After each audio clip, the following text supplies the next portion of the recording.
J'ai envie de vous dire que Joe Biden nous fait prendre les vessies pour des lanternes quand il nous dit, je le recite, vous l'avez passé en début de reportage, on n'attaque pas la Russie, on aide l'Ukraine à se défendre face à Vladimir Poutine. La réalité, c'est qu'on s'enfonce bien dans la guerre par Ukraine interposée. Parce que 20 milliards de dollars des 33 milliards vont à l'aide militaire.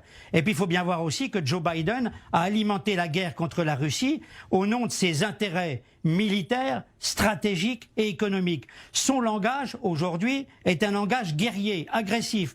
Quand il nous dit, et je le cite à nouveau, l'agression et les menaces ne gagneront pas, la Russie ne dominera pas l'Ukraine aussi longtemps que cette guerre durera, nous serons là. Cela veut tout dire. L'air de ne pas y toucher comme s'il n'y avait pas de guerre par procuration, il nous rappelle qu'il n'enverra pas de troupes américaines en territoire ukrainien et que les renforts armés se poursuivront le long des frontières avec l'Ukraine. Ça aussi, ça veut tout dire. Alors Christian, quelle peut être la réaction de Poutine après donc cette annonce américaine ?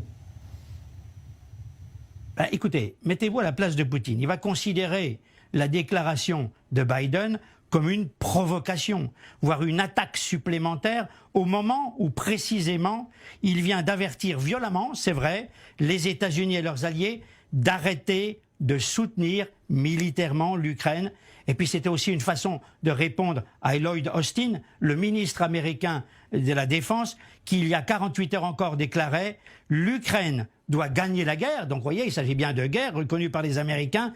Il faut affaiblir la Russie et Vladimir Poutine. Ce que je redoute à présent, c'est qu'il y ait une bavure côté américain ou côté russe qui pourrait nous faire déboucher sur le non contrôlable.